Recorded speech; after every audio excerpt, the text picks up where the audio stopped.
Hi everyone, we are with Fernando from Sedwick, and we're going to talk to him about what he does at Sedwick, what Sedwick is, and how he built his career, which is 25 years in an industry that frankly people don't know enough about. So without further ado, Fernando, how about you tell us a little bit about who you are, where you're from, how you got started in insurance, that fun stuff. Sure. Well, I'm currently a director of claims at Sedwick. Okay. I've been working for Sedwick for 25 years. Okay, and I guess before we go any further, claims, right? What are they? Break it down. A claim is a demand for benefit payments based on legal requirements that when an individual gets injured on the job, the employer is responsible by law to provide them with disability payments, medical treatment, and certain other classes of benefits that are outlined in the code. Gotcha. And workers' compensation in particular is mandated in all 50 states. Okay. Every employer, whether big or small, whether public or private, must carry workers' comp coverage. Now there are two tracks to workers' comp. One is to get an insurance policy, or if you're a sizable organization, whether you're a mid-size or a large company, usually a Fortune 100 or 500, you can set aside millions of dollars in reserves. And instead of getting an insurance policy where you have no control over the claim process, you can actually have greater span of control and partner with a company like ours to be able to have better handle of the claims and have an impact. So you're essentially the insurance arm of a company so that they can do their own insurance policies. Correct. We do very similar work to what an insurance company does. And so tell us a little bit how you ended up at Sedwick, right? You've been here for 25 years, but what was life before that? How did you end up in the industry? When I was at the university and graduated with a liberal arts major and a double minor in business and in French, I was like most college students, undecided on what I wanted to do.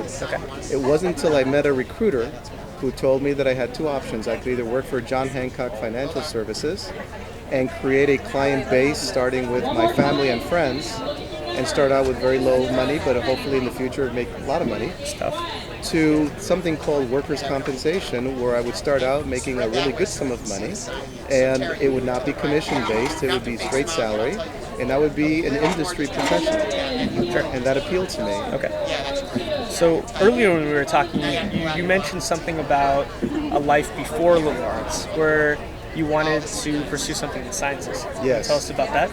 So when I enrolled at the university, I was at the University of Illinois, Urbana-Champaign, and my dream was to work on the space shuttle program through the Air Force. So I was an aerospace engineer student, and I was in Air Force ROTC. However, the year that I was a freshman was the year that the Challenger space shuttle exploded, and the Congress cut the military budget. So I didn't see that aerospace engineering was going to have a bright future. In fact, many aerospace engineers in California lost jobs. So I had a reassessment, and that's why I pursued liberal arts. Nice.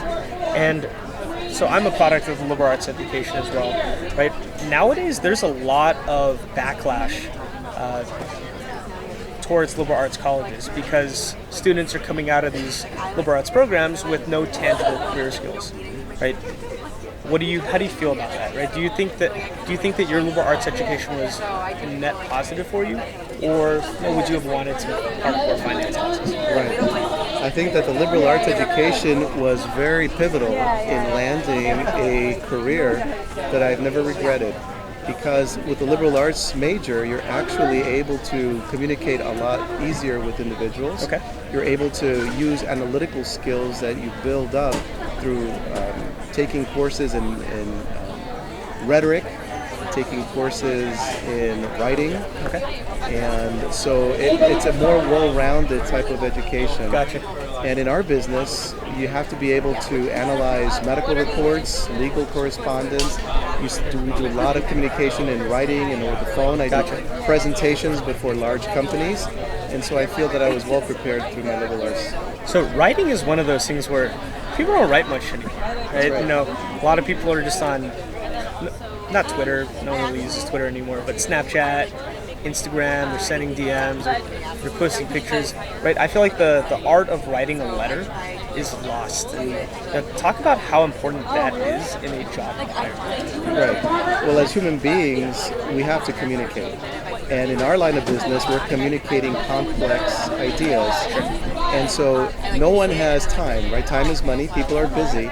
So what they want is to hear information to the point. Sure. And so it's important that college graduates today learn how to be able to get to the bottom line of something and present it in a way that is informative and in some cases persuasive and compelling. Okay. Because you may have to present your ideas in order to get the client to go along with you in that particular area. Okay. So you have a poster with a lot of very exciting companies, right? Basically the companies that, right, it's Fortune 100, Fortune 500, Fortune 1000, you name it. Tell us what you do with those companies, right? It's cool to have the logos on there, but what actually goes on behind the scenes? Certainly. Well, claims are what we call liabilities. These are losses that a company has to pay off. Okay. And so they end up being on the liability section of a balance sheet or balance statement. Okay. So the CFOs of all of these large companies want to make sure that there are sufficient funds set aside to cover those losses so that the organization, number one, does not become insolvent. Sure. Number two, so they can plan ahead and understand how much money they have to allocate towards future growth opportunities, hiring, creating new ventures. Sure. And so what we do every day impacts the lives of injured workers who have sustained an event that was unforeseen, Yes. but also the balance sheet of these major companies that are looking to make sure that they stay competitive in a marketplace that is highly competitive. Yeah, absolutely. And so a big part of, I guess, building a career as a young person is figuring out how to make money and build a career, get a job, adult. But it's also trying to figure out how can I make a dent in the universe, right? How do I change the world, right? And a lot of jobs nowadays, at least just a lot of jobs that people apply to, it just feels like I'm just doing a job. Yes. It sounds like your job, or at least your career, has bigger implications, right? It feels like you're impacting the lives of others. Can you tell us a little more about that? Certainly. So what we do is more than a process. We are actually impacting the lives of folks who showed up for work one morning, not realizing that hours later something would happen to them that would alter the course of events in their lives for the next few weeks, months, or even years. Yeah. And so when we receive a claim and start analyzing it, investigating it, and then hopefully determining that indeed it does meet the requirements for workers' comp benefits, what we're doing now is making sure that the benefits that we're paying out are accurate and timely. Okay. Because what we're doing is ensuring that they have still a steady flow of income, so they can put food on their table, pay their rent, and carry on with their lives while they're recovering from a traumatic event. Gotcha. So you are, you're a director, you have a ton of things to do, but you're at this career fair, sitting at a table, talking to college students who, frankly, don't really know too much about insurance, right? There are probably a dozen other people on your team who could do this job. Why are you here, and why aren't they here? I'm here because we're seeing a very disturbing trend in our industry, and that is that many of the folks in the insurance world are middle age and are approaching retirement. And there is a need to fill their slots in the very near future.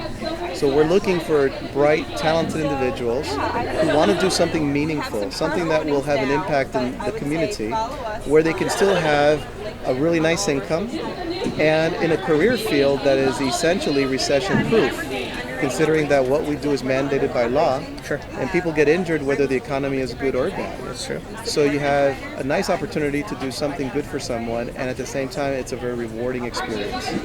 So Deloitte just came up with a study that by 2020, 400,000 jobs are going to open up in the insurance industry. It's because baby boomers are retiring, and when young people think of insurance, they don't think of all these great careers. They think of Flo from Progressive and the Gecko from Geico and Chris Paul assisting, right?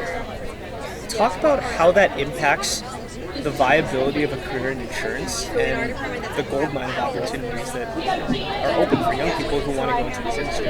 Right. So basically, like I said, we are recession proof and there's always a need for hiring. You look at, for example, Amazon, one of our clients.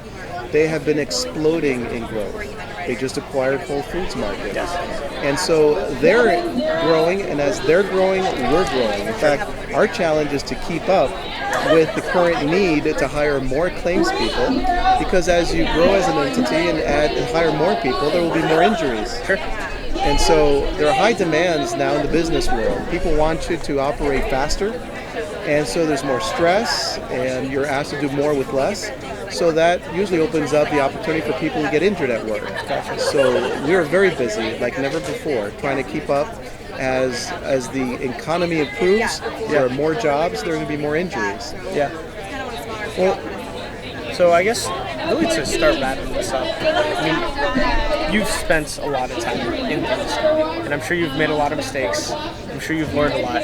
But for someone who's really just wants to come up in this industry, or really in any industry, right? How should they be approaching their career? What questions should they be asking?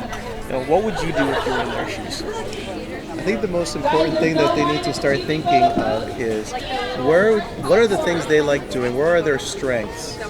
And how could they synchronize their strengths with needs that are out there? And if they're really good at communicating, if they like medicine, if they like law, but they can't afford going to medical school, or they don't want to carry a huge debt by going to law school, you can still incorporate a lot of the things that you enjoy doing and your strengths in a career in insurance. Gotcha. Awesome. Well, thank you again, Fernando. Really appreciate it. This has been great. Thank you. And you can learn more at sedwick.com. www.sedwickcms.com. www.sedwickcms.com. Thank you. Appreciate it.